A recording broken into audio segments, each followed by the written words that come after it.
আজ আমি আপনাদের সঙ্গে শেয়ার করব কড়াইশুঁটির একটা মজাদার একটা রেসিপি, কড়াইশুঁটির কোফতা কারি। এই রেসিপিটি গরম গরম ভাতের সঙ্গে কিন্তু দুর্দান্ত খেতে লাগে। একবার এরম ভাবে কড়াইশুঁটির এই রেসিপি তৈরি করে খেয়ে দেখুন, সবাইরই কিন্তু খুবই পছন্দ হবে। বাড়ির সবাইরই কিন্তু খেয়ে দারুণ লাগবে, এতটাই টেস্টফুল হয়। নমস্কার বন্ধুরা, অনুশ্রীর রান্নাঘরে আপনাদের সবাইকে স্বাগত। এই রেসিপিটি তৈরি করার জন্য আমি এখানে 1 কাপ পরিমাণে কড়াইশুঁটি নিয়েছি। কড়াইশুঁটিগুলোকে ভালো করে ছাড়িয়ে ধুয়ে পরিষ্কার করে নিয়েছি।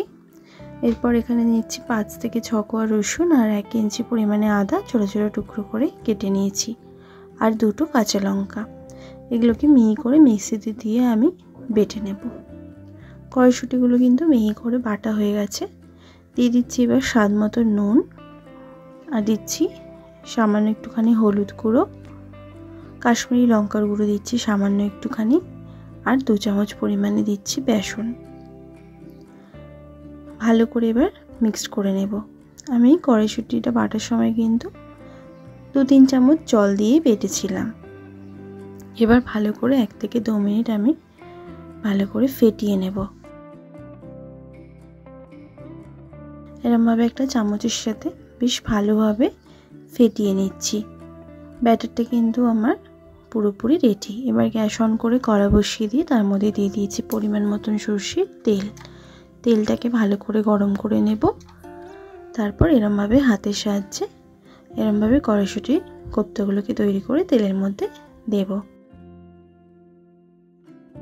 একবারে যতটা সম্ভব ভালো করে ভাজা যায় ততটা পরিমাণেই কিন্তু এখানে দিলাম। এরপর মিডিয়াম ফ্লেমে আমি এগুলোকে ভেজে নেব। একটা পিঠ ভাজা হয়ে গেছে, উল্টে দিয়েছি অন্য পিঠটা যাতে ভালোভাবে ভাজা হয়।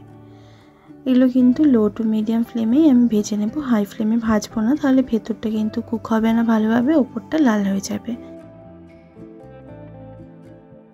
দুটো পিঠ এরকম হালকা লালচে হয়ে যাওয়ার পর আমি তেল থেকে তুলে নিলাম। এগুলো কিন্তু খুবই সফট হয়। তেল থেকে আমি এবার সবগুলোকে তুলে নিচ্ছি। শুধু মুখেও কিন্তু এই কোফতাগুলো খেতে ভালোই লাগে। এরপর দিয়ে দিলাম 2টো মাঝারি মাপের আলু। আলুগুলোকে আমি একটু এরকম মোটা মোটা করে কেটে নিয়েছি। আলুগুলোকে তেলের মধ্যে দিয়ে দিলাম, দিয়ে একটু হালকা করে আলুগুলোকে ভেজে নেব। এরকম হালকা লাল হয়ে যাওয়ার পর তেল থেকে আলুগুলোকে তুলে নিচ্ছি। আলুটা কিন্তু আপনারা দিতেও পারেন, নাও দিতে পারেন। এরপর কড়াতে দিয়ে দিচ্ছি আর 2 চামচ পরিমাণে সরষের তেল। ভালো করে তেলটা গরম হয়ে যাওয়ার পর 1/2 চামচ পরিমাণে দিয়ে দিলাম কালো জিরে ফোড়নে। এরপর দিচ্ছি একটা মাঝারি মাপের পেঁয়াজ কুচি, আর সামান্য একটুখানি দিয়ে দিচ্ছি হিং। পেঁয়াজটাকে 2 মিনিট ভালো করে হাই ফ্লেমে ভেজে নিয়েছি। এরপর দিয়ে দিলাম 1 চামচ পরিমাণে আদা রসুন বাটা। আদা রসুন বাটাটাকে দিয়ে কষিয়ে নিলাম 2 মিনিট সময় ধরে। এরপর দিচ্ছি কিছু গুঁড়ো মশলা। 1 চামচ পরিমাণে দিলাম কাশ্মীরি লঙ্কার গুঁড়ো, 1/2 চামচ পরিমাণে দিচ্ছি হলুদের গুঁড়ো। ভালো করে কষিয়ে নেব। এরপর দিচ্ছি একটা মাঝারি মাপের টমেটো বাটা, আর সামান্য একটুখানি দিয়ে দিলাম জল। ভালো করে এবার মশলাগুলোকে আর একটু কষিয়ে নেব, যতক্ষণ পর্যন্ত না সাইড থেকে তেল সেপারেট হতে শুরু করছে।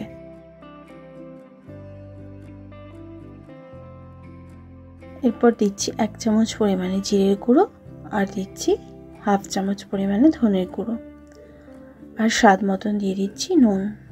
ভালো করে আবারও সব মশলাগুলোকে কষিয়ে নেব।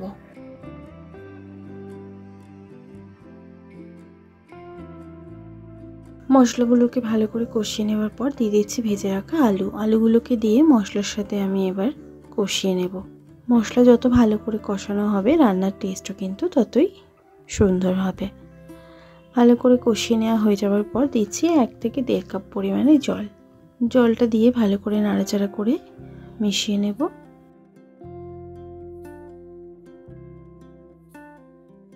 এটা ফুটে উঠলে ঢাকা দিয়ে দেবো 4 থেকে 5 মিনিট মিডিয়াম ফ্লেমে। 4-5 মিনিট পর ঢাকাটা সরিয়ে নিয়েছি। আলুগুলো কিন্তু এবারে সফট হয়ে গেছে। এরপর আমি ভেজে রাখা কোফতাগুলোকে দিয়ে দেব।